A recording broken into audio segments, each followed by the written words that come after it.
मैं Patrick Brian के सामने बैठा था और उसका जवाब सुन के मैंने सिर हल्का सा हिला दिया। मैंने सीधा पूछ लिया, तुम कौन से इनकारनेशन नंबर पर हो? अनडाइंग के साथ ये सवाल रूटीन बन चुका है। हर 60 साल में एक बार अपने आप को खत्म करो, फिर दोबारा जिंदा हो जाओ। मेमोरीज हाफ ब्लर, फिर धीरे धीरे सब याद। उनका लाइफ साइकिल मेरे लिए अब कॉफी ऑर्डर जैसा नॉर्मल हो गया है। वो थोड़ा कैलकुलेट करके बोला, मैं अभी 50 के पास भी नहीं और अनडाइंग बने हुए 10 साल भी नहीं हुए। मैंने अंदर ही अंदर एक मेंटल नोट बनाया। मतलब ये बंदा 30 के बाद बियॉन्डर बना और 40 के पहले ही सीक्वेंस 4 डेमीगॉड लेवल पे। इस स्पीड पर अगर मैं किसी को चीट कोड का शक करूं तो कोई गलत बात नहीं होगी। फिर मैंने पूछा, तुमने अपना फेथ कब स्विच किया हमारे लॉर्ड की तरफ? वो थोड़ा सा याद फ्रेश करता हुआ बोला, बस मेरे 30th बर्थडे के बाद। मुझे ये टाइमलाइन बहुत कुछ बता रही थी। यानी बंदा बियांसा के रिचुअल में ब्लेस्ड हुआ, डेथ पाथवे के पास आया और तब से लेके आज तक फास्ट फॉरवर्ड में ग्रो कर रहा है। मैं शांत टोन में पूछता गया, पब्लिक आइडेंटिटी क्या रखी है तुमने?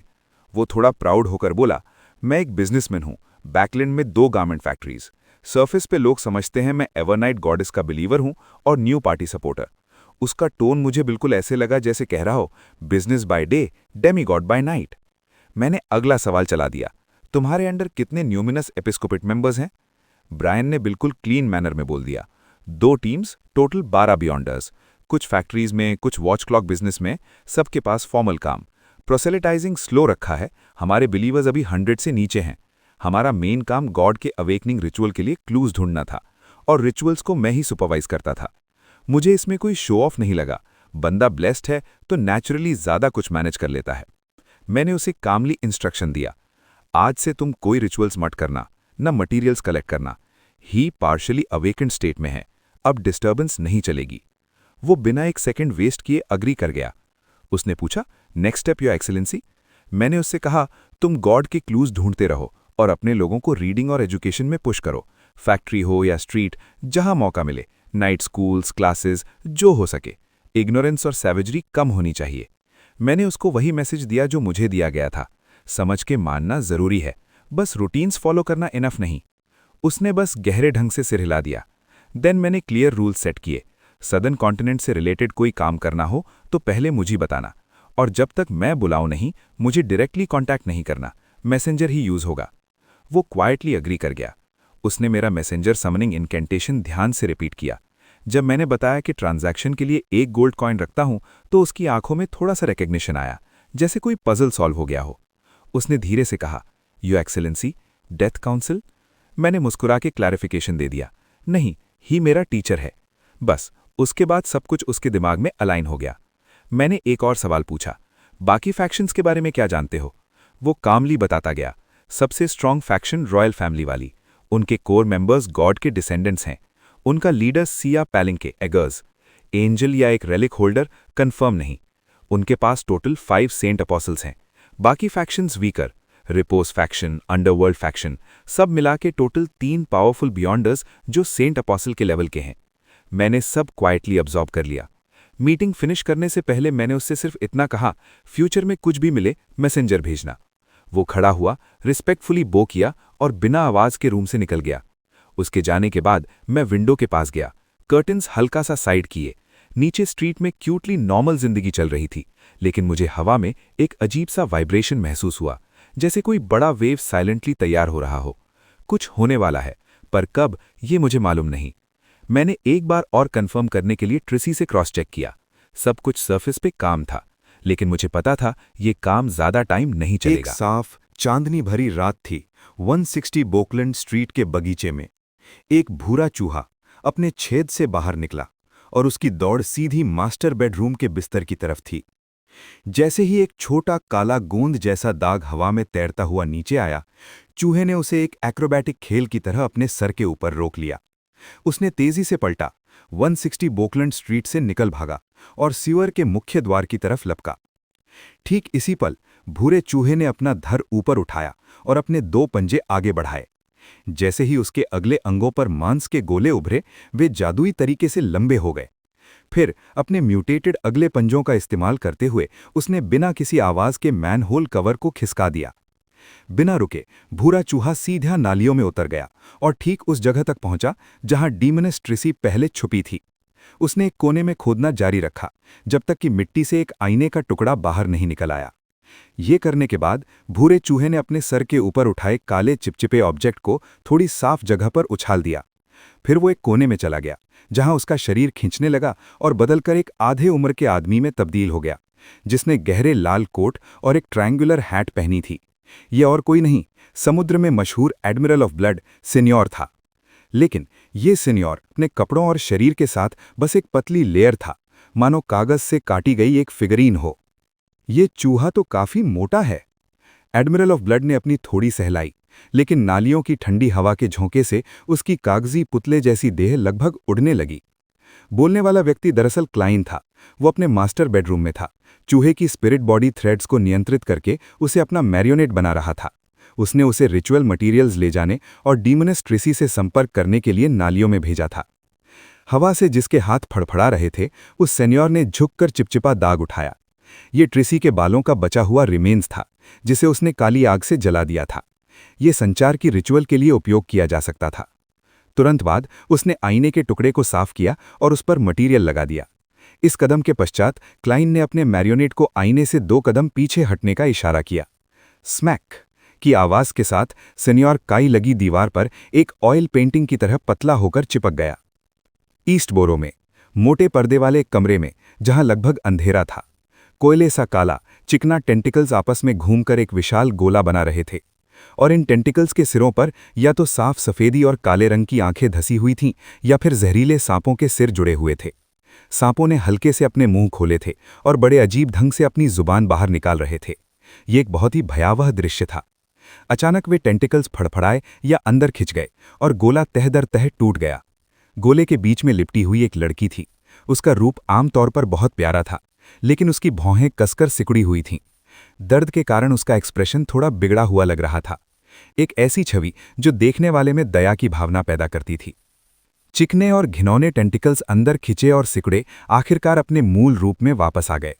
काले कोयले जैसे बालों की लटों में नरम लंबे बालों वाली लड़की का एक्सप्रेशन शांत हुआ और वो धीरे से उठकर उस छोटे से बिस्तर के पास गई जिसे उसने अलग कर रखा था। जमीन पर गिरा हुआ स्लीपिंग गाउन उठाकर उसने उसे अपने ऊपर डाल लिया। फिर उसने अपने काले बालों को घुमाया और फुल बॉडी मिरर के सामने आई। अपना दाहिना हाथ आगे बढ़ाते हुए उसने आईने पर स्वाइप किया। एक काली आग भड़की, हवा में शांति से जली और फिर बुझ गई।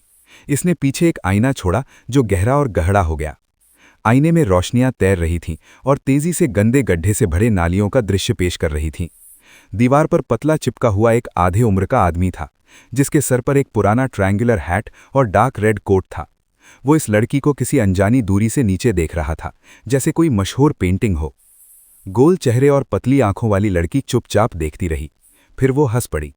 जैसे ही उसकी मुस्कुराहट खिली, अंधेरा कमरा तुरंत रोशन हो गया। फिर उसने हल्के से अपना मुंह खोला और मजाक में कहा, मिस्टर गर्मिन स्पैरो, क्या ये आपकी क्रेजीनेस और क्रूएल्टी है सबसे शक्तिशाली एडवेंचरर के रूप में, या फिर ये वो हालत है जहां मैं सिर्फ एक क्लाउन से परिचित हूं? क्लाइन को हैरानी नहीं हुई कि ट्रिसी ने उसे गर्मिन स्पैरो के रूप में पहचान लिया था। आखिर वो उससे पहले एडमिरल ऑफ ब्लड सेन्योर की छवि में मिला था, और इस पायरेट एडमिरल को गर्मिन स्पैरो ने बहुत पहले ही हंट कर लिया था। उस समय ट्रिसी एक चोट के कारण नालियों में छुपी हुई और बदले पर केंद्रित थी, जिसने उसे समुद्र की खबरों से अनजान बनाया था।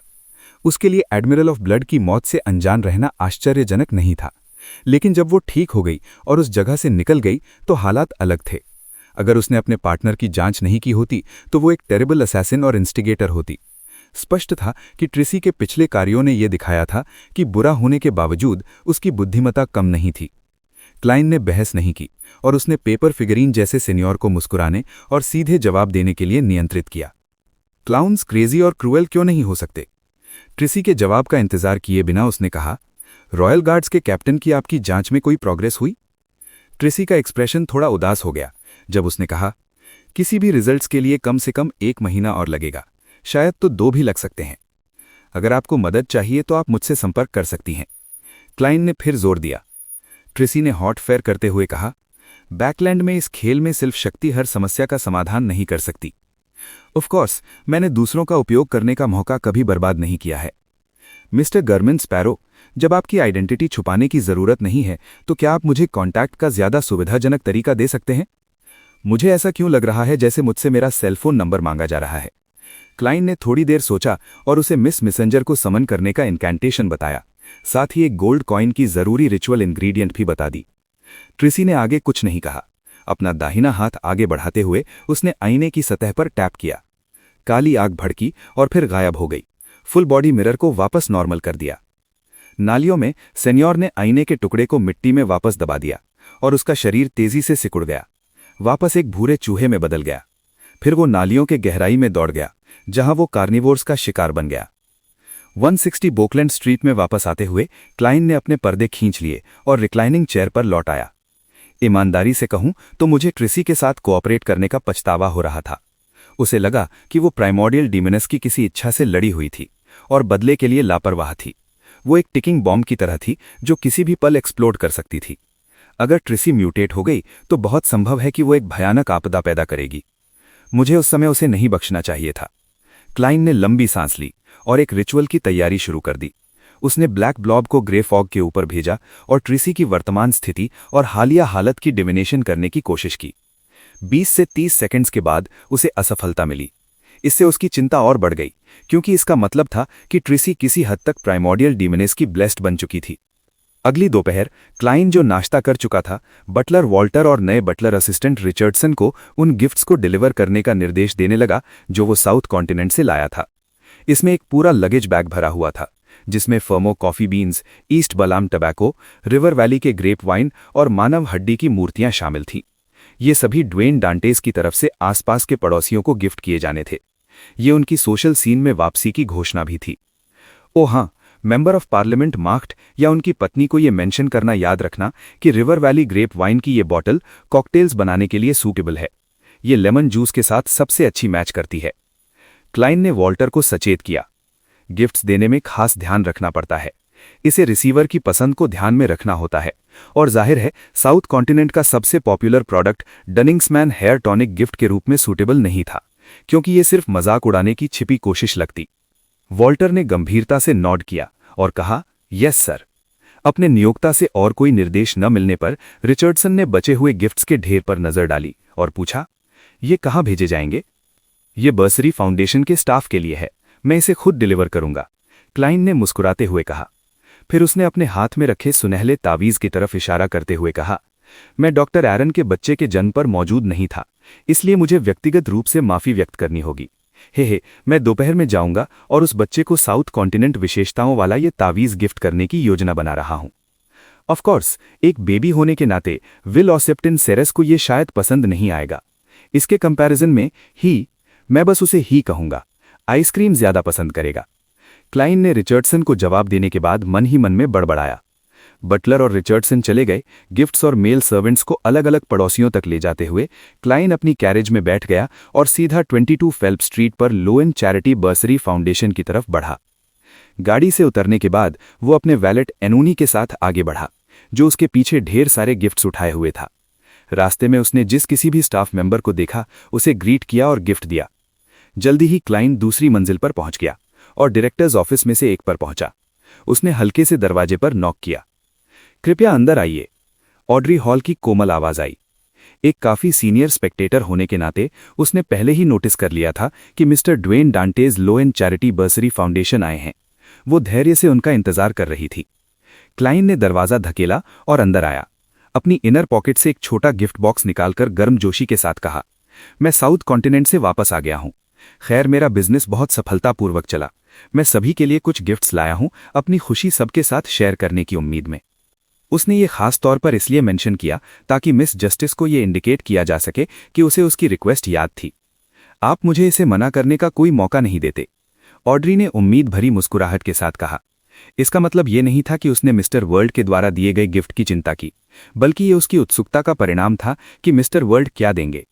गिफ्ट बॉक्स लेने के बाद उसने ड्वेन डांटेस के सामने रैपिंग फाड़ी और एक एक्सेसरी खोजा जिसमें हल्के पीले पैटर्न से सजा हुआ सफेद पंख उसकी विशेषता थी।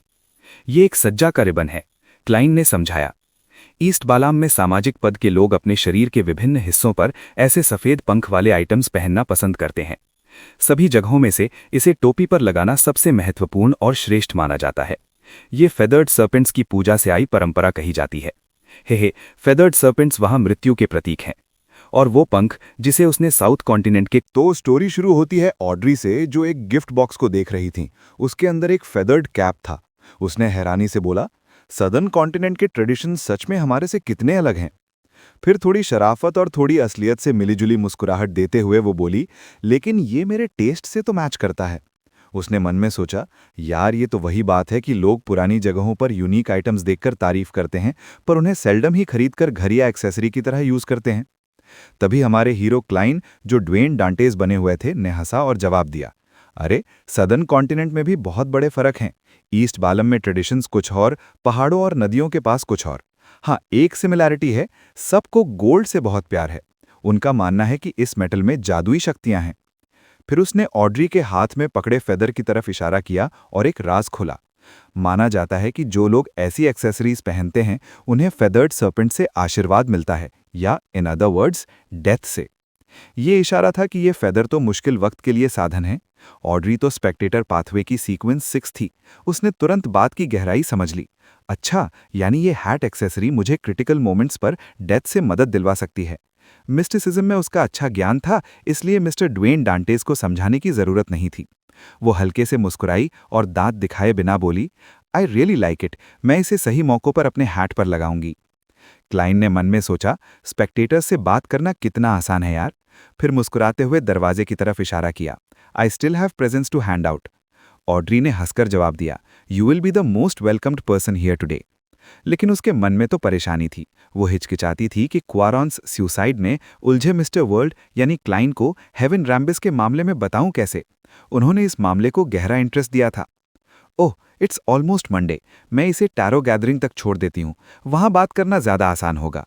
मैं मिस्टर हैंग्ड मैन और मैम हर्मिट से भी सलाह लूं कि हाई सीक्वेंस बियॉन्डर के इशारों और हिप्नोटिज्म से कैसे निपटूं। हर बार तो मिस्टर फूल को प्रार्थना करके एंजल्स ब्लेसिंग नहीं ले सकती ना। उसने ध्यान से सोचा, ऐसी हिप्नोटिज्म सच में डरावनी है, बिना जाने हुक्मों को मानना।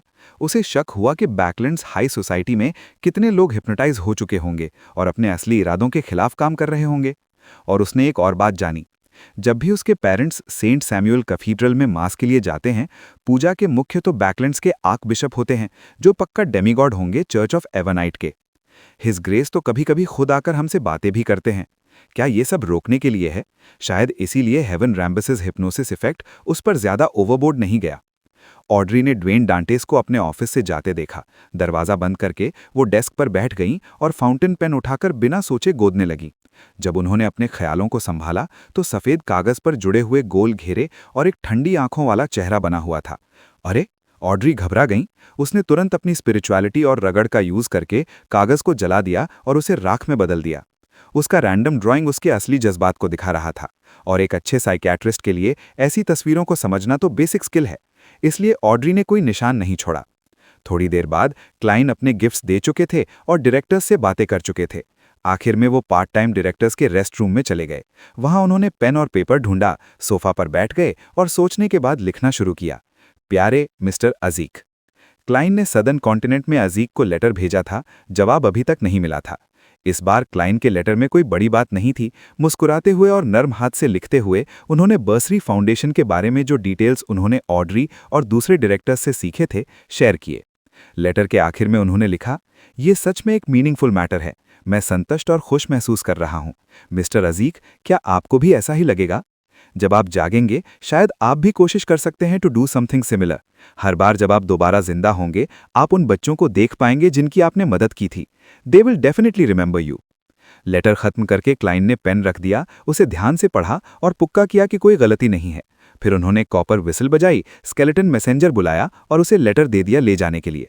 उसके बाद वो अपने वैले इन्यूनी के साथ फाउंडेशन से निकल गए।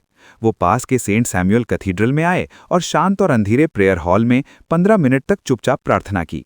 हमेशा की तरह क्लाइन डोनेशन बॉक्स तक आए और उसमें कैश का एक स्टैक डाल दिया, यानी 80 पाउंड्स का। इस मौके का फायदा उठाते हुए उन्होंने बिशप इलेक्ट्रा से जाकर बात की और उनका प्रवचन सुना। इस तरह उन्होंने चर्च को बता दिया कि ड्वेन डांटेस वापस आ चुके हैं। प्रेजेंट्स के लिए क्लाइन ने सीधे नहीं दिए, क्योंकि वो गॉडेस के कैथीड्रल के अंदर थे। इसके बजाय बटलर वॉल्टर अपने आप उनके गिफ्ट्स को बिशप्स के रेजिडेंसेस में चुपके से दे देगा। दोपहर की चाय के वक्त क्लाइन अपना शेड्यूल फॉलो करके 160 बॉकलिन स्ट्रीट छोड़कर डॉक्टर एरन्स के पास जाने के लिए चल दिए। इस बार क्लाइन सिर्फ डॉक्टर एरन सेरस से नहीं बल्कि उनकी वाइफ विल्मा ग्लैडिस और उनकी नई नई पैदा हुई बच्ची और 2 बड़े भाई बहनों से भी मिले। क्लाइन थोड़ा रुका और बोला, बदकिस्मती से मैं ईस्ट बैलम की ट्रिप की वजह से विल्स बर्थडे पार्टी में नहीं आ सका। ये एम्यूलेट जो वहाँ काफ़ी मशहूर है, it brings children good luck. ये कहते हुए उन्होंने वो गोल्डन एक्सेसरी डॉक्टर एरन को दे दिया। एरन सेरस ज्यादा बोलने वाले नहीं थे, उन्होंने बिना मना किए ले लिया और सिर हिलाया, शुक्रिया। उसके बाद उन्होंने वो डोरी पकड़ी और गोल्डन एम्यूलेट को प्रैम में लटका दिया। उसे हिलाते हुए उन्होंने पूछा, विल, तुम्हें यह पसंद है? चांदी के कपड़े में लिपटा हुआ वो गोल मटोल बच्चे ने अपना हाथ उठाया, उसे घुमाया और उस गोल्डन एम्यूलेट को झटक दिया। कमरे का माहौल तुरंत थोड़ा अजीब हो गया। क्लाइन ने हंसकर चुप्पी तोड़ी, ये तो सब बच्चों का रिएक्शन होता है। इस समय पर एक नौकरानी ने चाय के लिए 3 मंजिला ट्रे दे दी थी और माहौल नॉर्मल हो गया। क्लाइन काली चाय पीते और पेस्ट्री खाते हुए ईस्ट और वेस्ट बैलम के दिलचस्प रीति रिवाजों के बारे में बातें शुरू कर दी। इसने पति पत्नी और उनके 2 दूसरे बच्चों को हैरान कर दिया और वो समय समय पर सवाल कर रहे थे। इस दौरान क्लाइन अचानक पलटा प्रैम की तरफ और मुस्कुराते हुए पूछा, you don't seem to enjoy my present. Klein ने जादू किया, एक इल्यूजन बनाया। असलियत में सब ध्यान से देख रहे थे और कुछ अजीब नहीं हुआ। इल्यूजन में विल औसेप्टिन, वो मोटे हाथ वाला बच्चा, बच्चों की आवाज में नाक चढ़ी करके बोला, ऐसे गिफ्ट्स का क्या फायदा, you might as well give me ग्वादा, कम से कम उसे पिया तो जा सकता है। क्लाइन ने हंसकर सिर हिलाया और बोला, I have some news for you. Ouroboros को एक खास व्यक्ति ने घायल किया है और शायद अब वो तुम्हें ढूंढ नहीं पाएगा फिलहाल। विल औसेप्टिन थोड़ी देर चुप रहा और बोला, I did tell you that the deviation in your fate is a good thing in the long term. Information exchange के बाद क्लाइन इल्यूजन हटाने ही वाले थे जब उन्होंने अचानक विल औसेप्टिन को मजाक करते सुना, ओह, अचानक ग्वादा पीने का मन कर रहा है, स्पेशली इफ इट्स आइस्ड। ऐसी ड्रिंक्स एक बच्चे के लिए अच्छी नहीं होती। क्लाइन ने सीरियस चेहरा बनाया और इल्यूजन हटा दिया। उसने हाथ आगे किया और आइसक्रीम का कप लिया जो एक नौकरानी ने दिया था। फिर एरन और विल्मा के देखते हुए उन्होंने चांदी के चम्मच से आइसक्रीम निकाली और मुस्कुराते हुए बेबी को चिढ़ाने लगे, Will, do you want some, do you want some. Ma'am Wilma तुरंत हंस पड़ी, हमारे विल को आइसक्रीम पसंद नहीं है। और जैसे ही उन्होंने ये कहा, क्लाइन ने चम्मच भर के आइसक्रीम उसके मुंह में डाल दी। वाह! प्रैम में बच्चा तुरंत जोर से रोने लगा। पिछली बार बच्चा जोर से रोया था, याद है? एरन सीरियस और विल्मा ग्लैडिस ने काफी कोशिश के बाद फाइनली उस बेबी को शांत किया। फ्यू! पतले और लंबे एरन ने चैन की सांस ली और खड़ा हो गया। उसने अपने सोने के चश्मे को ठीक किया और मेहमान की तरफ माफी भरी नजर से देखा।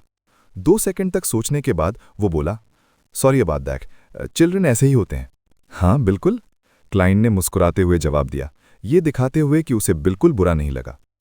इसके तुरंत बाद उसने टॉपिक चेंज किया और ईस्ट और वेस्ट बलाम के एक्सपीरियंस बांटना शुरू किया। इस दौरान उसने अपनी बियॉन्ड द पावर्स का इस्तेमाल एक बार फिर किया और कमरे में मौजूद सभी लोगों को इल्यूजन के असर में डाल दिया। फिर उसने अधूरी आइसक्रीम उठाई, चम्मच बदला और मुस्कुराते हुए खड़ा हो गया।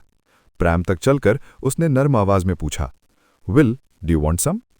सिल्वर सिल्क में लपेटे उस गोल मटोल बच्चे का रिप्लाई किए बिना वेट किए क्लाइन ने धीमे से बोला, तुम अब पैदा हो चुके हो और पेपर क्रेन आसानी से फोल्ड कर सकते हो।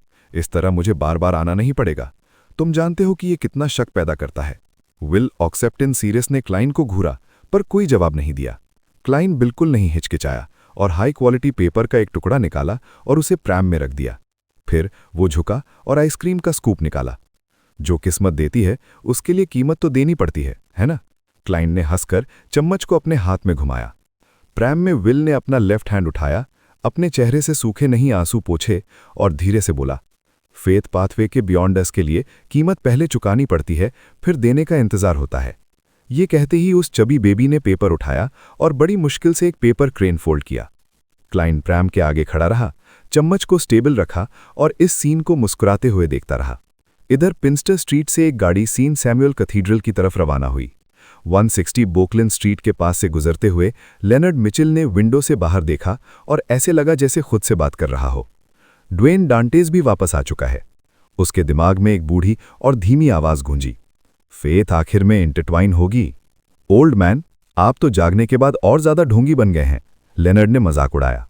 पहले जोरोस्त हंसा पर जवाब नहीं दिया।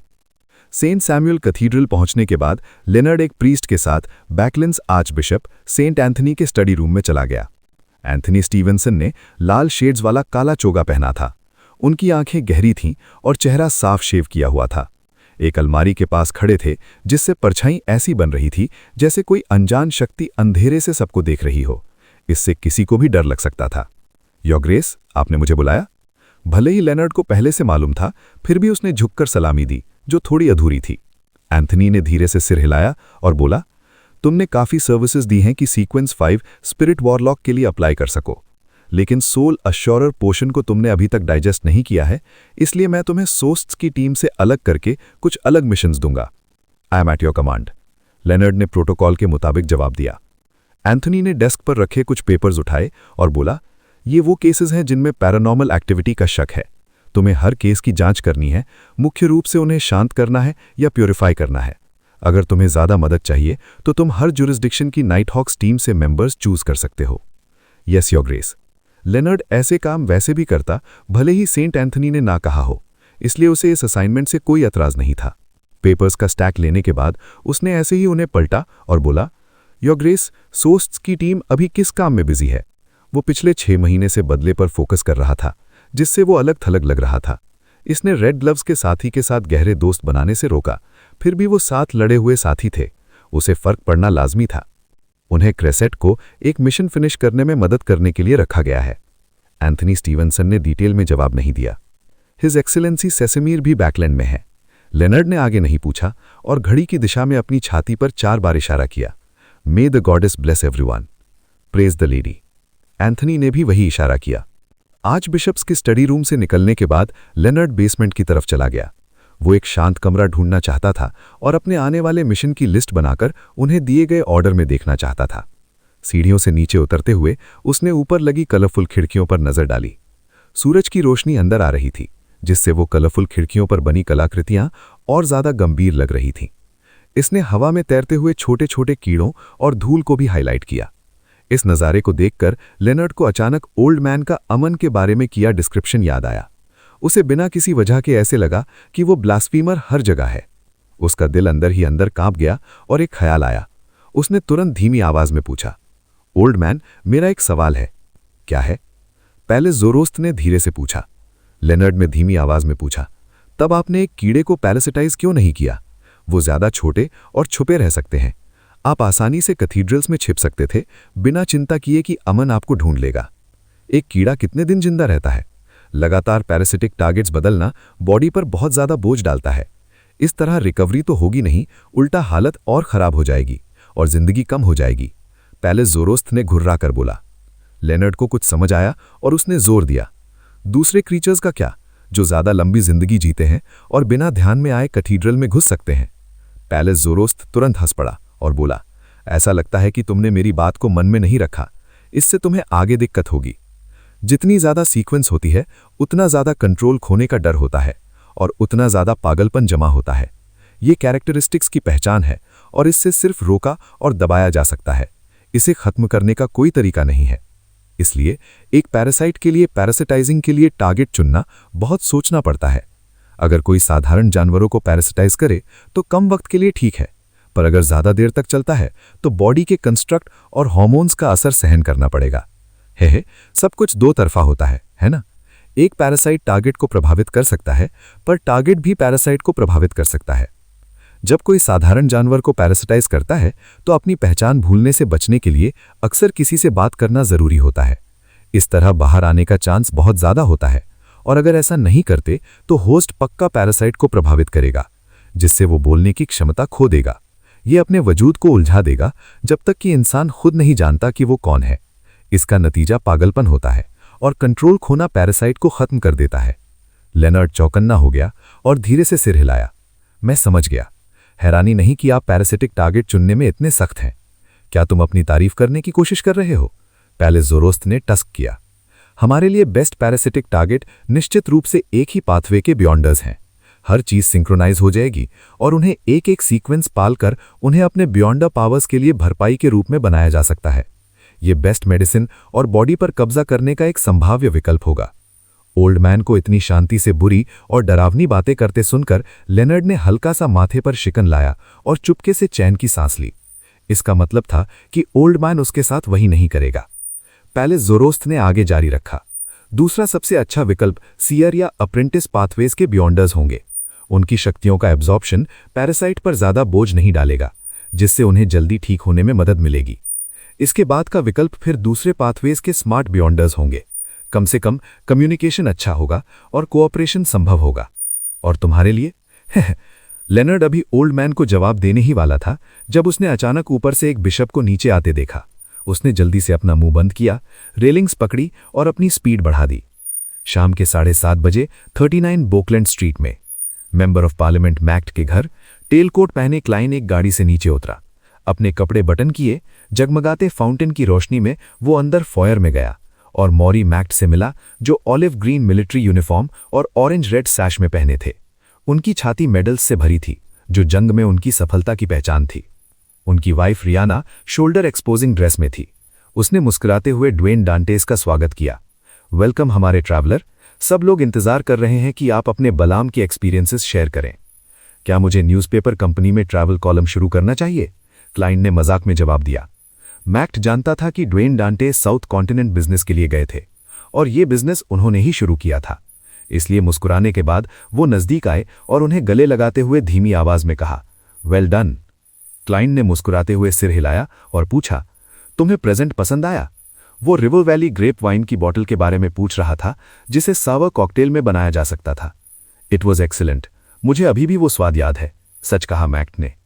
क्लाइन हॉल में घुसने ही वाला था जब उसे कुछ गड़बड़ महसूस हुई। उसने जल्दी से नजर डाली और हैरानी से पूछा, मिस हेजल यहां नहीं है? क्या उसे ऑल गर्ल्स पब्लिक स्कूल में भेज दिया गया है पढ़ने के लिए? रियाना ने आह भरी और सिर हिलाया। नहीं, वो सिर्फ बीमार है। वो पब्लिक स्कूल सितंबर में ही जाएगी। क्या उसे सर्दी जुकाम हुआ है? क्लाइन ने मेहमान की तरह चिंता जाहिर की। मैक्ट ने बेबसी भरी मुस्कान से बोला, नहीं, उसे मैनर में बाहर एक रैबिट रैट ने काट लिया था। उसका जख्म अभी पूरी तरह ठीक नहीं हुआ है। हेजल को रैबिट रैट ने काटा। क्लाइन ने सोचते हुए सिर हिलाया। क्या उसने डॉक्टर को दिखाया? ओह, क्या वो चूहा पकड़ा गया? डॉक्टर ने उसे इंजेक्शन दिया जिससे इन्फेक्शंस ना हो, मैक्ट ने आसानी से बोला। वो चूहा अभी तक नहीं मिला। शायद हमें मैनर में और कुछ बिल्लियां पालनी पड़ेंगी। मैक्ट का जवाब सुनकर और अपने ज्ञान को मिलाकर क्लाइन ने अंदाजा लगाया कि मैनर में वो चूहा शायद वही मरॉडर डेमीगॉड है जो हेजल के पास था। ये चूहा पागल यानी रैबिट क्यों हुआ और हेजल को क्यों काटा, इस बारे में वो पक्का नहीं था। उसने हल्के से सिर हिलाया और अपनी छाती पर 4 बार इशारा किया, गॉडेस उसे आशीर्वाद दे। ये बोलकर वो होस्ट के पास से गुजरा, हॉल में दाखिल हुआ और रात के बॉल के शुरू होने का इंतजार करने लगा। तीसरी मंजिल पर एक खास बेडरूम में हेजल एक आराम कुर्सी पर उदास बैठी थी। उसके पैर मुड़े हुए थे। उसका बायां हाथ मोटे बैंडेजेस में लिपटा था, पर खून के निशान अब नहीं थे। उसका चेहरा गंभीर था, अपने घमंड जैसा बिल्कुल नहीं लग रहा था। मैनर में उसका टीचर, जो चूहे के रूप में था, ने अचानक उसे काट लिया था। इसका नतीजा ये हुआ कि वो एक ऐसी हालत में फंस गई थी, उसका पूरा वजूद घबराहट और उलझन से भर गया था। ऐसा लग रहा था जैसे उसके हाथ को नहीं बल्कि उसके दिल को काटा गया हो। हेजल के लिए भले ही उसका घमंड उसकी परवरिश से आया था, नई जानकारी को अपनाने की उसकी क्षमता आम लोगों से ज्यादा थी, उसकी शानदार ब्यूटी, हाई सोसाइटी में उसका फैमिली स्टेटस और अपने हमउम्र से ज्यादा समझदारी, ये सब क्वालिटीज थी। पर एक्स्ट्रॉर्डिनरी पावर्स मिलने से पहले ये भावनाएं नॉर्मल ही थी। इन बातों ने उसे कभी नहीं महसूस करवाया कि वो दूसरों से अलग हैं या मूल रूप से साधारण लोगों से बेहतर हैं। इसलिए उसका टीचर, जो उसके घमंड को बरकरार रखता था और उसकी शक्ति का सोर्स था, अचानक एक असली चूहा बन गया। यहाँ तक कि साफ साफ बोल नहीं पाया और बिना वजह उसे काट लिया। इसने उस पर गहरा असर डाला। उसने सवाल करना शुरू कर दिया कि सुपरनैचुरल पावर्स का मतलब एक्स्ट्रॉर्डिनरी होना है या मॉन्स्टर यानी राक्षस होना है। अपने ख्यालों के बीच हेजल ने बेध्यानी में अपने काले हरे बाल को कान के पीछे किया और नीचे से आने वाले संगीत से परेशान हो गई। इस पल उसने दरवाजे की चर्क चर्क की आवाज़ सुनी और हिचकिचाते हुए सिर घुमाया। अंदर आता हुआ एक भूरे रंग का चूहा था जिसके बाल चिकने थे। उसकी आंखें साधारण चूहे से ज्यादा गहरी थी, गहरे लाल के करीब। हेजल, चूहे ने भारी आवाज में बोला। हेजल पहले तो हैरान हुई, फिर खुशी से भर गई। वो जल्दी से खड़ी हुई और तेजी से बोला, टीचर, आप ठीक हो गए? जैसे ही उसने ये कहा, उसने देखने लगा कि अपने बेडरूम के कोनों, बैल्कनी और बेड से भूरे लाल चूहे रेंग कर बाहर आ रहे हैं। उन सब की आंखें गहरी लाल थीं, पर सिर्फ चूं-चूं की आवाजें निकाल रहे थे। हेजल हैरान होकर एक कदम पीछे हटी, आराम कुर्सी पलट गई। उसका शरीर लड़खड़ा गया, गिरने ही वाली थी। उसे अपना बैलेंस संभालने में काफी मेहनत लगी। इस पल उसने देखा कि वो लाल आंखों वाले चूहे गायब हो चुके थे। दरवाजा मजबूती से बंद था, कभी खुला ही नहीं था। जो कुछ भी हुआ वो उसकी चिंता से पैदा हुई एक भ्रांति या बुरा सपना था। एक पल की खामोशी के बाद हेजल ने अपने होंठ भींचे और आह भरी। वो वापस बैठ गई, अपना हाथ कनपट्टियों तक उठाया। अपनी कनपट्टियों को मसाज करते हुए उसने हल्का सा माथे पर शिकन लाई। उसे ऐसा लग रहा था कि जो कुछ हुआ वो बहुत अजीब था। उसकी गहरी भूरी आंखें हल्की सी इधर उधर घूमीं और हेजल ने अपने गले से पहना हुआ नेकलेस निकाला और उसे मुट्ठी में कस लिया। नेकलेस के 7 हरे रत्न बराबर दूरी पर थे। उनके चारों तरफ छोटे छोटे डायमंड्स लगे थे। इस पल एक रत्न धीरे से चमक उठा, एक हरी रोशनी निकलती हुई जिसने उसके चेहरे को चमक दी और उसकी आंखों को रहस्यमय निशानों से भर दिया। लड़की के मन में पहले के दृश्य उभरने लगे और उसकी धुंधली सपने जैसी हालत धीरे धीरे साफ होने लगी। दृश्यों को देखते हुए हेजल ने कुछ गड़बड़ महसूस की। उसने कन्फर्म किया कि वो सपना नहीं देख रही थी और ना ही उसके दिमाग के भटकने से पैदा हुई छोटी भ्रांति थी, बल्कि उसे लगभग 10 सेकंड के लिए इल्यूजन में डाल दिया गया था। क्रिप्टोलॉजिस्ट, ये। हेजल की गहरी भूरी आंखें फैल गई और उसने डर से भरा हुआ एक शब्द बुदबुदाया। वो उछलकर खड़ी हो गई और परेशानी से चारों तरफ देखने लगी, पर कुछ भी ढूंढ नहीं पाई। पर जितना वो देखती उतनी ही ज्यादा वो डर जाती। उसे कोई आइडिया नहीं था कि आगे क्या होगा और ना ही वो समझ पाई कि इल्यूजन बनाने वाले व्यक्ति का इरादा क्या था। एक बात वो पक्का थी कि दूसरे व्यक्ति का लेवल और शक्ति उसके सुपरनैचुरल डोमेन से कहीं ज्यादा थी। इसने उसका बचा खुचा घमंड भी तोड़ दिया। कुछ मिनट के बाद पूरे बेडरूम में खामोशी छा गई। नीचे से आने वाला तेज संगीत तुरंत डांस स्टेप्स से जुड़ा हुआ लग रहा था। हेजल ने आखिर में खुद को संभाला, मानते हुए कि अब और कुछ नहीं होगा। तभी उसका मन शांत हुआ और हिम्मत मिली चुपके से इल्यूजन डालने वाले व्यक्ति के मकसद पर सोचने की। उसके मन में तरह तरह के ख्याल उभरने लगे। हेजल को अचानक एक थ्योरी समझ में आई। पहले वाला व्यक्ति उसके टीचर के लिए यहां आया था। इल्यूजन के जरिए उस व्यक्ति ने उसके टीचर की वर्तमान हालत कंफर्म कर ली थी। क्या ये टीचर का दोस्त है या दुश्मन? वो पक्का टीचर को ढूंढने गया होगा। मैं क्या करूं? शायद उसे नहीं पता कि टीचर कहां छिपे हैं। नहीं, मेरे सारे पड़ोसी जानते हैं कि मुझे रैबिट रैट ने काटा था। हेजल घबराहट में डूब गई और अपने नेकलेस को और जोर से कस लिया। वो दूसरे व्यक्ति के इरादों को पक्का नहीं कर पा रही थी और ना ही वो जानती थी कि वो क्या कर सकती है। वो मैनर में जाकर अपने टीचर को खबर देना चाहती थी, पर उसे खतरे का डर था और सैक्रिफाइस हो जाने का भी डर था। इसके अलावा उसके टीचर ने शायद बात करने की क्षमता खो दी थी। उसकी चेतावनी शायद उन तक ना पहुंचे। बिना रियलाइज किए हेजल खड़ी हो गई और अपने बेडरूम में टहलने लगी। आखिर में उसने अपना मन बना लिया। अपने होंठ कसकर भींचे वो दरवाजे तक चली गई और बाहर खड़ी अपनी मेट से बोला, मैं थोड़ी थक गई हूं, मैं सोच रही हूं कि अब सो जाऊं, किसी को भी मुझे डिस्टर्ब मत करने देना। जी मालिक, मेड ने तुरंत जवाब दिया। दरवाज़ा बंद करने के बाद हेजल ने ऐसे कपड़े बदलना शुरू किया जिसमें ज्यादा मूवमेंट हो सके। उसका चेहरा बहुत गंभीर था और उसके दांत उसके होंठ को काट रहे थे। उसने आखिर में मैनर में अपने टीचर को चेतावनी देने का फैसला कर लिया था। वो एक ऐसी इंसान नहीं बनना चाहती थी जो दिखती तो घमंडी है पर असलियत में कायर हो। एक ऐसी जो खतरा आने पर सारे उसूल छोड़ दे। उसे खुद पर गिना आ रही थी। जब बॉडीगार्ड्स का ध्यान बॉल के मेहमानों पर था, हेजल ने मौके का फायदा उठाया और बैल्कनी से पानी के पाइप का इस्तेमाल करके गार्डन में चली गई। जब वो 39 बोकलैंड स्ट्रीट से निकल रहा था, क्लाइन मीठी और ठंडी फिजी वाइन का कप लिए हुए कुछ जेंटलमैन के साथ साउथ मनुष्य में बिजनेस पर बात कर रहा था। उसने हल्का सा अपना सिर घुमाया, गार्डन पर नजर डाली। अपने अनुभव से उसने हेजल के एक्शंस को देख लिया था। भले ही वो एक अच्छी लड़की नहीं है, पर उसके पास काफी अच्छा दिल है। क्लाइन ने हल्के से सिर हिलाया और मन ही मन में उसकी तारीफ की। उसे हेजल के कामों की चिंता नहीं थी, क्योंकि नॉर्थ बरो के बोकलैंड स्ट्रीट से मार्क्ट के मैनर तक जाने में, जो बैटलैंड के नॉर्थ वेस्टर्न सबर्ब्स में था, गाड़ी से 3 से 5 घंटे लगेंगे। और उसके पहुंचने से पहले वो पहले ही कोई बहाना करके बॉल से निकल जाएगा और सीधे टेलीपोर्ट करके हालत कंफर्म करेगा। भले ही मार्क्ड का मैनर नॉर्थ वेस्टर्न सबर्ब्स में था, वो टसक रिवर के दूसरी तरफ था, इसलिए वहां जाने के लिए पुल वाले एरिया से घूमकर जाना पड़ेगा। दिन में ठीक था, क्योंकि कोई स्टीम मेट्रो से नदी के नीचे से पुल के साउथ साइड तक जा सकता था। रात में सिर्फ 3 पुल ही विचार करने लायक थे। 5 घंटे ट्रैवल करना लाजमी था। ऑफ कोर्स क्लाइन ने टिंडर का इस्तेमाल पहले किया था और 2105 ब्लड वेसल थीफ की जानकारी पढ़ी थी, इसलिए उसे मरॉडर पैथवे की शक्तियों का कुछ आइडिया था। इसलिए उसे शक था कि हेजल, जिसके पास हायर लेवल का आइटम है, चिड़ियों की उड़ने की क्षमता को स्टील कर सकती है और उस छोटे से वक्त का इस्तेमाल करके नदी पार कर सकती है। इस तरह वो 3 घंटे के अंदर पहुंच सकती है। खैर, मैं उससे तेज रहूंगा। क्लाइन ने अपनी नज़र वापस ली और अपने अगले डांस पार्टनर पर सोचने लगा। रात के 10 बजे बैकलैंड के नॉर्थ वेस्टर्न सबर्ब्स में मूस मैनर। ये जगह पहले एक वाइकाउंट की थी और इसका 100 साल से ज्यादा का इतिहास था। मार्क्स ने इसे शादी के बाद खरीदा था और हर साल ढेर सारा पैसा खर्च करता था ताकि सर्दियों के वीकेंड्स पर दोस्तों को बुला सके। इस समय लैंड स्टीवर्ड नौकर को हर कोना चेक करने और सारी खिड़कियां और दरवाजे लॉक करने के लिए व्यवस्थित कर रहा था। ये हर रात सोने से पहले जरूरी प्रोसीजर था।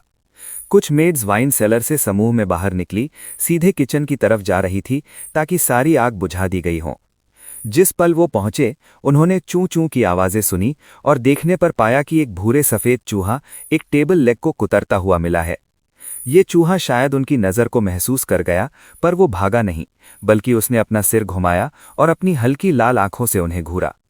इसी बीच और ज्यादा चूं चूं की आवाजें आई और लाल आंखों वाले चूहे छत की बलियों, स्टोरेज कैबिनेट्स और हर तरह की छोटी मोटी चीजों से दौड़कर बाहर आ गए। यहां तक कि उस भट्टी के बगल में भी दिखे जहां कुछ पानी उबल रहा था। मेड्स डर के मारे लगभग चिल्ला ही पड़ी। समाज की सबसे निचली श्रेणी के मेंबर होने के नाते वो चूहे से अनजान नहीं थी। उन्होंने काफी चूहे मारे भी थे, लेकिन एक साथ इतने ज्यादा चूहे देखना उनका पहला एक्सपीरियंस था। उन्हें बहुत गहरा झटका लगा। हमें गुइडे और दूसरों को बुलाना चाहिए इससे निपटने के लिए, एक मेड ने किचन से निकलकर डर में सलाह दी। दूसरी मेड ने तुरंत सिर हिलाया। मिस हेजल को रैबिड रैट ने काटा था, ये बिल्कुल नॉर्मल नहीं लगते हैं। बात करते हुए वो काफी दूर पीछे हट गई, किचन से दूरी बनाने लगी। इस पल टेबल पर एक फिगर तेजी से दिखाई दिया। उसने सफेद शर्ट और काली वेस्ट के ऊपर एक गहरे रंग का फॉर्मल सूट पहना था। उसके सर पर हाफ टॉप हैट थी और उसने चमकते लेदर बूट्स पहने थे। ये फिगर धीरे से अपना सिर उठाया और अपने हैट को संभालते हुए चारों तरफ देखा। उसके काले बाल और भूरी आंखें दिखाई दी। उसका चेहरा पतला और शार्प था।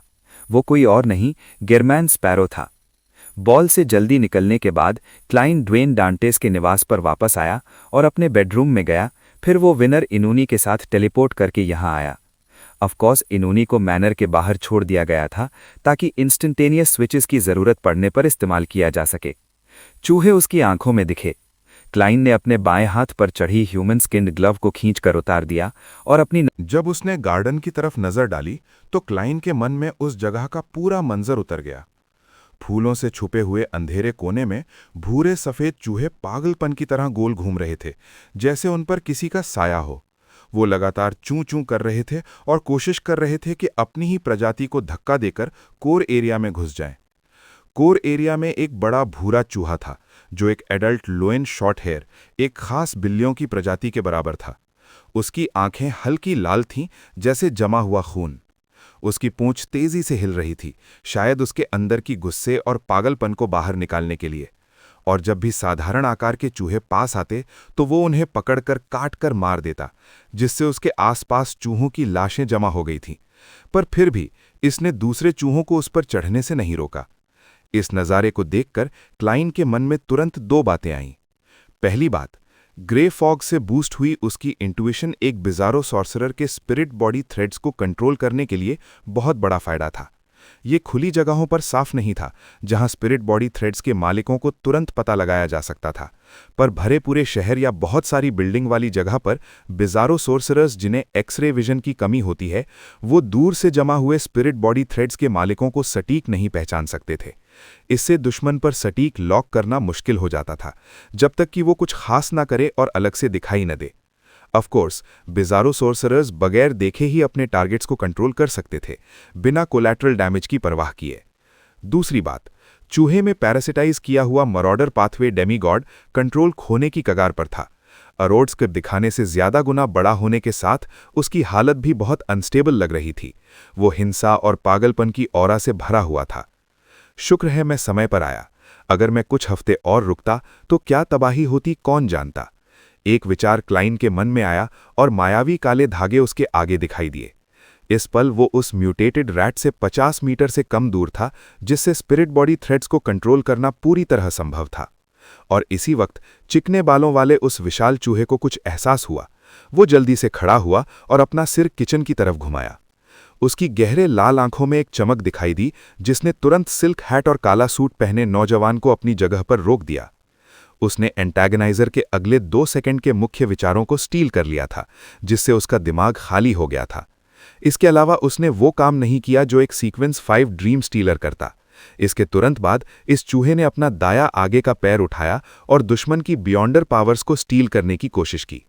अपने लेवल पर वो एक ही टारगेट से 3 बियॉन्डर पावर स्टील कर सकता था और उन्हें 2 घंटे तक अपने पास रख सकता था। ऑफ कोर्स एक कोशिश में सिर्फ एक ही शक्ति चुराई जा सकती थी। इस पल उस विशाल चूहे के विचार असाधारण रूप से धीमे हो गए। उसकी पावर्स यूज करने की कार्यवाही अदृश्य धागों से बंधी हुई लग रही थी, जिससे वो बेहद सुस्त दिख रहा था। उसके स्पिरिट बॉडी थ्रेड्स पर शुरुआती नियंत्रण हासिल कर लिया गया था। उसका गैरेमॉन स्पैरो के विचारों को चुराने और उसे चकित करने में सफल होना सिर्फ एक इल्यूजन था, एक बिजारो सॉर्सरर का इल्यूजन क्रिएशन। क्लाइन के ठीक से स्पिरिट बॉडी थ्रेड्स को कंट्रोल करने से पहले क्लाइन ने एनुनी के साथ जगह बदल ली थी। चूंकि एक मैरियोनेट में कोई आत्मज्ञान या विचार नहीं होता, वो थॉट यूजरपेशन की बियॉन्डर पावर से प्रतिरक्षित था। जो चीज मौजूद नहीं है वो चुराई कैसे जा सकती है।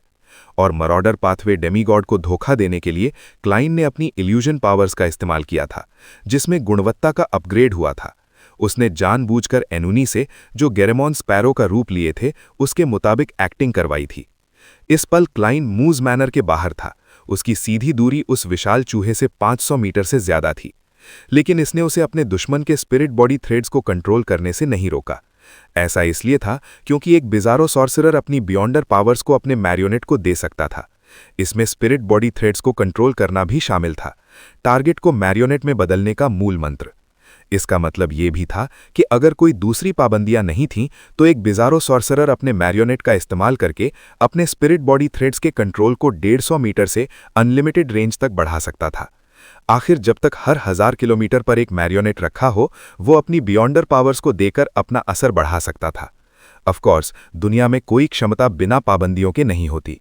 एक तरफ क्लाइन की अधिकतम मैरियोनेट्स की संख्या 50 थी और वर्तमान में इस संख्या को पार करना इम्पॉसिबल था। दूसरी तरफ एक बिजारो सोर्सरर अपने मैरियोनेट को सिर्फ सोचने और आत्मज्ञान की क्षमता नहीं दे सकता था। इसलिए एक मैरियोनेट का इस्तेमाल करके दूसरे मैरियोनेट को कंट्रोल करने की लिमिट उसके कंट्रोल की लिमिट थी, 1000 मीटर। इस रेंज को पार करने पर मैरियोनेट कुछ नहीं कर पाएगा। इसके अलावा अपनी बियॉन्डर पावर्स को अपने मैरियोनेट को देकर एक बिजारो सॉर्सरर अपने मिथिकल क्रीचर फॉर्म से संबंधित एक मैगॉट को अलग कर रहा था। इसे स्पिरिट बॉडी थ्रेड्स के माध्यम से मैरियोनेट की बॉडी में ट्रांसफर किया गया था। जब तक कि उसने उसी मैरियोनेट को एडिशनल मैगॉट्स देकर तैयारी नहीं की हो, मैरियोनेट के पास नया मैरियोनेट बदलने या नए मैरियोनेट को अपनी बियॉन्डर पावर्स देने का साधन नहीं था। और वर्तमान में क्लाइन अधिकतम 50 ही स्प्लिट कर सकता था। इस संख्या को पार करने पर उसकी स्पिरिट बॉडी पर बहुत बड़ा बोझ पड़ता और उसकी आत्मा के टूटने के लक्षण पैदा होते। असर होने पर रिकवरी इम्पॉसिबल थी और अच्छे इलाज के बाद भी पूरी तरह ठीक न होने की संभावना थी।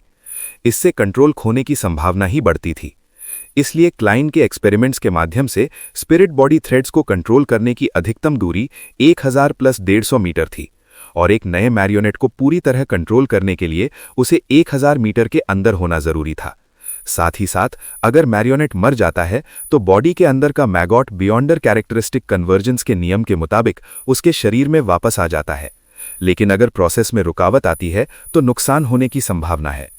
जब मरॉडर पाथवे डेमीगॉड के काम धीमे हो गए तो चूहे, जिन्हें पहले मैरियोनेट्स में बदल दिया गया था, एनुनी के पास से दौड़कर निकले और उन्होंने गार्डन पर निशाना साधा और अपना मुंह खोला ताकि एयर कैनन का इस्तेमाल करके टारगेट की जगह को साफ कर सकें।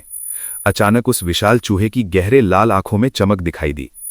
तुरंत गैरेमॉन स्पैरो गार्डन के अंधेरे कोने में मरे हुए चूहों के बीच में दिखाई दिया। मरॉडर पाथवे डेमीगॉड किचन के अंदर पहुंच गया, जहां टेबल पर ढेर सारी चीजें रखी थीं। उसने गैरेमॉन स्पैरो की पोजीशन को स्टील कर लिया था। बैंग बैंग बैंग, मैरियोनेट चूहे बिना रुके पाए एयर कैनन छोड़ रहे थे। उस जगह पर मार रहे थे जहां गैरेमॉन स्पैरो खड़ा था। इससे जमीन उड़ गई और फूल हवा में चले गए। इसने मैनर के नौकर को हिला दिया और उनकी बॉडी जोर से कांप गई। उन्हें कुछ नहीं पता था कि क्या हो रहा है, और वो सिर्फ घबराहट में शरण के लिए दौड़ सकते थे। पूरा गार्डन एयर कैनन से बराबर हो गया। जमीन की परत पतली हो गई। अगर क्लाइन ने अटैक को उस दिशा में डायरेक्ट नहीं किया होता तो मैनर की मुख्य बिल्डिंग शायद गिर गई होती। उड़ती धूल के बीच चूहे छितर-बितर हो गए, पर गैरेमॉन स्पैरो वहीं खड़ा रहा, बिना चोट खाए। विनर एनुनी ने अब तक जमा की हुई सारी गुडलक छोड़ दी थी, लेकिन उस विशाल चूहे के स्पिरिट बॉडी थ्रेड्स पर उसका कंट्रोल खत्म हो चुका था, और स्पिरिट बॉडी थ्रेड्स की संख्या सीमित थी। मैरियोनेट चूहे दाखिल नहीं हो पाए क्योंकि इससे शोर शराबा हो सकता था और एक दूसरे को कैंसिल कर सकते थे। हेजल के टीचर मरॉडर पाथवे डेमीगॉड ने इस मौके का फायदा उठाया और अपनी आज़ादी वापस पा ली। फिर वो घूमा और अपना दाया आगे का पैर गैरेमॉन स्पैरो की तरफ उठाया और तुरंत उसके स्पिरिट बॉडी थ्रेड्स को कंट्रोल करने की बियॉन्डर पावर्स को चुरा लिया। एक सीक्वेंस 4 डेमीगॉड के रूप में वो टारगेट की शक्ति को सटीक स्टील कर सकता था। आमतौर पर 3 ऑप्शंस होते थे, और ज्यादा समझ के साथ सफलता की संभावना उतनी ही ज्यादा होती थी, और इस बार उसकी किस्मत काफी अच्छी थी। ऑफ कोर्स, अगर टारगेट का लेवल बहुत कम था और अगर उसे टारगेट की हालत के बारे में साफ साफ पता था तो वो जो चाहे स्टील कर सकता था।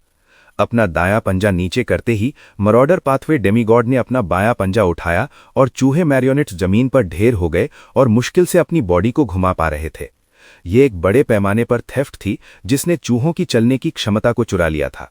इसके तुरंत बाद विशाल चूहे की लाल आंखों में अनगिनत जादुई समझ दिखाई दिए। उसने तेजी से पहेली को डिकोड किया और पता लगाया कि क्लाइन कहाँ है। एक लाल चमक के साथ उसने दोनों पंजे उठाए और तुरंत क्लाइन के बगल में दिखाई दिया। इस बार उसने दोनों के बीच की दूरी को स्टील कर लिया था। इस पल चूहे के सामने खड़ा पतले चेहरे वाला नौकर गायब हो गया। उसकी जगह पर एक भूरा चूहा था, और आसपास के पेड़ों के चारों तरफ कीड़े रेंगने लगे जब उन्होंने अपने मुंह खोले। Bang bang bang, air cannons ने विशाल चूहे और साधारण चूहे पर हमला किया। जब क्लाइन मूज मैनर में मैरियोनेट्स को कंट्रोल कर रहा था तो उसने अपने आसपास नए मैरियोनेट्स को बदलना नहीं भूला। यह आखिरकार एक बिजारो सॉर्सरर का बेसिक ट्रेट था।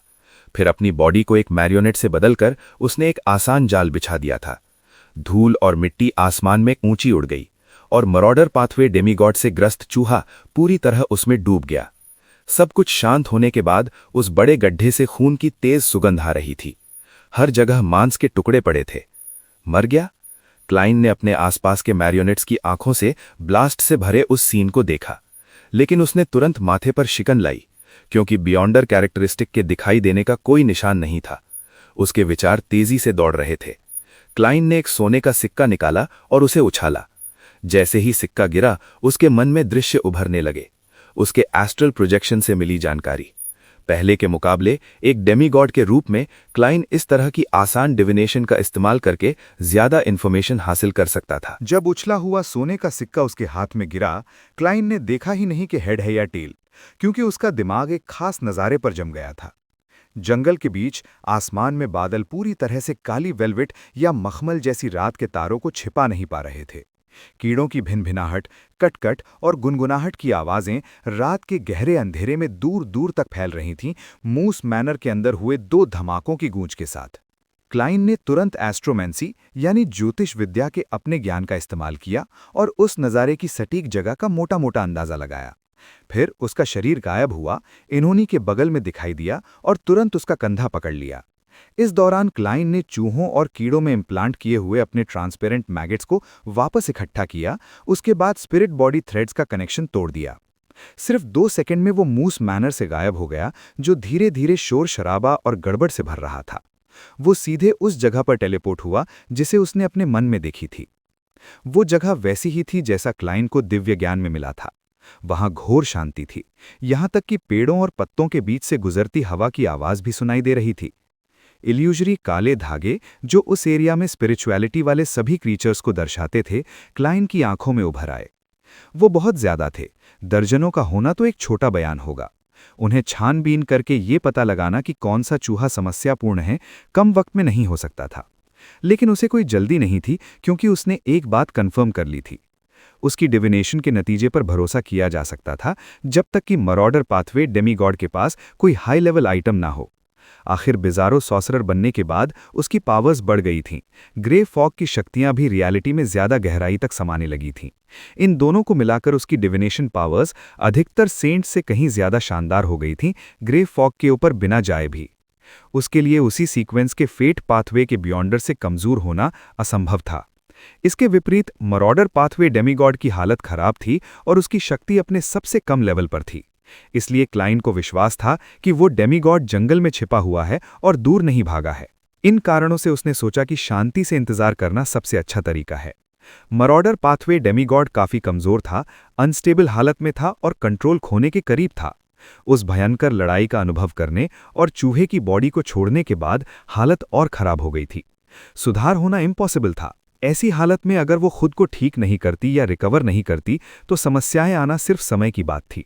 इसलिए क्लाइन इंतजार कर सकता था, पर वो नहीं।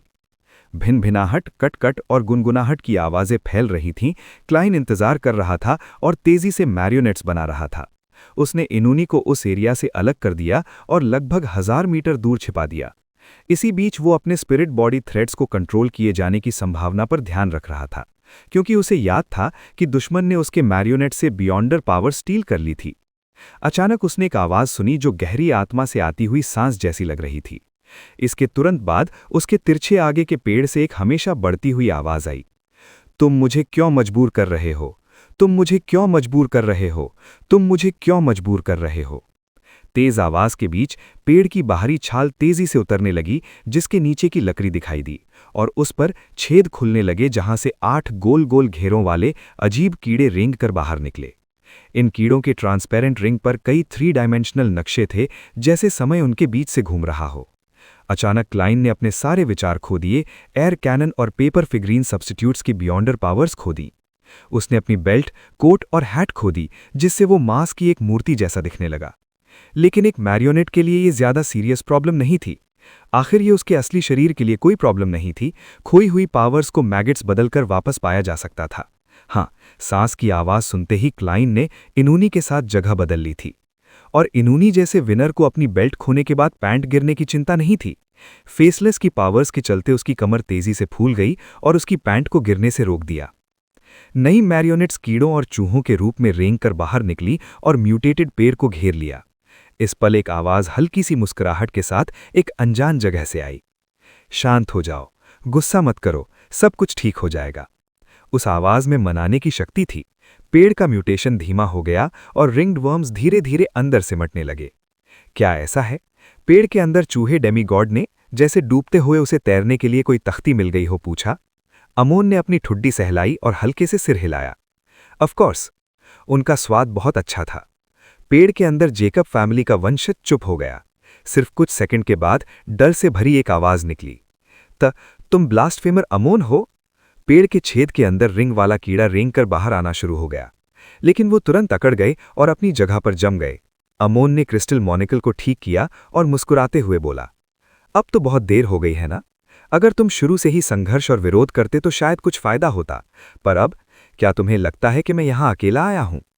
जैसे ही वो बोला, उसके आसपास के पेड़ हिलने लगे और अलग अलग पेड़ों के पत्ते खड़खड़ाने लगे। चिड़ियां डाल पर कूद गईं और तेज चर्पिंग की आवाज निकाली, और यहां तक कि रात की हवा में भी एक अनोखा एहसास था। तुम मुटीटेड पेड़ के अंदर जेकब फैमिली की बात अचानक रुक गई। अमोन ने अपने हाथ ट्रेंच कोट की पॉकेट्स में डाले और ऐसे ही हंसा। मैंने सुना है कि तुम्हारी फैमिली छोटी छोटी फैमिलीज में बट गई है और एक दूसरे से कोई इंटरैक्शन नहीं रखती है ना? ओ हाँ, क्या तुमने ज़रोथुस्ट्र के वंशजों के साथ साथ दूसरे मरॉडर पाथवे बियॉन्डर्स के साथ एक सीक्रेट ऑर्गेनाइजेशन नहीं बनाई थी? मुझे लगता है उसे हिरमिट्स ऑफ फेट कहते हैं। तुम शायद उसके मेंबर हो ना? मुझे देखने दो कि मैं तुम्हारी जगह ले सकता हूं और उस ऑर्गेनाइजेशन में घुस सकता हूं। अमोन से बचने और अमोन से निपटने के लिए बनाई गई एक सीक्रेट ऑर्गेनाइजेशन में अमोन का शामिल होना, सिर्फ इसके बारे में सोचना ही काफी दिलचस्प है। ये कहते हुए उसने जोर जोर से हिलते हुए म्यूटेटेड पेड़ को देखा और बोला, दुख की बात है, जो मैं तुम्हारी किस्मत में देख सकता हूं, तुम्हें मिस्टिसिज्म में अच्छी शिक्षा नहीं मिली। तुम उस ऑर्गेनाइजेशन के मेंबर नहीं हो सकती। क्या तुम इस जेकब फैमिली ब्रांच की अकेली बची हो? तुम बैकलैंड में जेकब फैमिली द्वारा छोड़े गए सीक्रेट ट्रेजर को ढूंढना चाहती थी, पर किसी कारण से बुरी तरह घायल हो गई और सील हो गई। हाँ, तुमने यहां तक कि एक साधारण जानवर को पैरासिटाइज किया। फिर भी तुम्हारे लंबा समय तक इंसानों से बात ना करने के लक्षण हैं। क्या तुम्हें हैरानी नहीं हो रही कि जब तुम सीक्वेंस 4 पर एडवांस हुई तो पोशन या मर्मर्स में मौजूद ज्ञान से तुम्हें इस बारे में कोई चेतावनी नहीं मिली? हाँ, क्योंकि मैंने उन्हें डिलीट कर दिया है। नहीं। गुस्से और भयंकरता से भरी एक तेज चीख आई। उसमें एक अनोखा दर्द था। म्यूटेटेड पेड़ का कांपना तेज हो गया जब तक कि वो किसी समय शांत नहीं हो गया। रोशनी की धाराएं उसके अंदर से बाहर निकलीं और अमोन के शरीर में समा गईं। एक सिल्क का टुकड़ा निकालते हुए अमोन ने अपना मोनिकल उतारा और उसे पोंछते हुए बुड़बुड़ाया। कितनी बेवकूफ है। उसने सच में विश्वास कर लिया जब मैंने कहा कि बहुत देर हो गई है। कंट्रोल खोने की कगार पर आए लोगों में एक कमी होती है कि वो बेदिमाग होते हैं और आसानी से बेवकूफ बन जाते हैं। अगर वो ध्यान से सोचती तो उसे समस्याओं के बारे में पता क्यों ना चलता। अगर मैं उसे जल्दी से खत्म करके उसकी किस्मत चुरा सकता तो मैं उसके साथ इतना समय बातों में क्यों बर्बाद करता। एक अवतार आखिर अवतार ही होता है। जब अमोन ने दोबारा मोनिकल पहना तो म्यूटेटेड पेड़ से निकलती रोशनी की धारा उसमें पूरी तरह से समा गई। इस पल एक फिर जंगल से गुजर रहा था, हंटिंग गियर में हेजल। उसे कुछ एहसास हुआ और उसने बेध्यानी में उधर देखा और अमोन को पाया। फिर उसने हैरानी भरी मुस्कुराहट दिखाई। टीचर, क्या आप ठीक हो गए? ओह, किसी ने तुम्हारी गड़बड़ को महसूस कर लिया है। बेहतर है कि तुम छिप जाओ। अमोन ने खामोशी से सुना और फिर धीरे से अपने होठों को घुमाया, स्माइल किया। ठीक है,